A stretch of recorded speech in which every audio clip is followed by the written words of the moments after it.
അത് മറ്റേ ഒരു പോലീസുകാരനില്ലേ, എന്തിനാണ് പേര്, അലക്സാണ്ടർ കോൺസെപ്റ്റ് ആണ് പറഞ്ഞത്. അതായത് അച്ഛന്റെ ആത്മാവ് കുട്ടീനെ മേത്ത് കയറ്റി പിന്നെന്താ ചെയ്ത ഒരു വെറ്റിയുടെ എടുത്തിട്ട് അവരെന്തോ ഒരു റിച്വൽ ചെയ്തപ്പോ ഈ ആത്മാവ് ഈ കുട്ടിയുടെ ശരീരത്തിലോട്ട് കയറിയ ശേഷം ഈ ആത്മാവ് സംസാരിച്ചു ആരാ കൊന്നത് എന്ന് അറിയാൻ വേണ്ടിട്ട് ഈ ആത്മാവിനോട് തന്നെ ഡീബങ്ക് ചെയ്തിട്ടില്ല. എനിക്ക് അതിൽ വിശ്വാസമില്ല കേട്ടോ. അതായത് ഇങ്ങനെ ആത്മാവ് മേത്ത് കയറിയിട്ട് പറയിപ്പിച്ചു എന്നുള്ളതൊക്കെ അതിനിപ്പോ വിശ്വസിച്ചോ ഇല്ല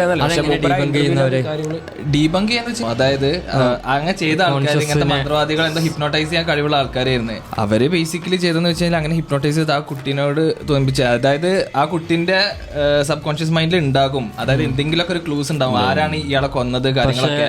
അപ്പൊ അങ്ങനത്തെ അച്ഛന്റെ ആത്മാവ് മേത്തേക്ക് കയറി എന്നുള്ളത് കൺവിൻസ് ചെയ്ത് കഴിഞ്ഞപ്പോ അങ്ങനെ പറയിപ്പിച്ചതാന്നുള്ള രീതിക്കുള്ള. അതില് വേറൊരു കാര്യം എന്താ വെച്ചിട്ടാ അലക്സാണ്ടർ ജേക്കബ് പറയുന്നുണ്ട് ആ കുട്ടിക്ക് ശബ്ദം മാറി ഈ അച്ഛന്റെ ശബ്ദമായി. അതാണ് അങ്ങനെ ചെയ്യിപ്പിക്കാട്ടും. അതായത്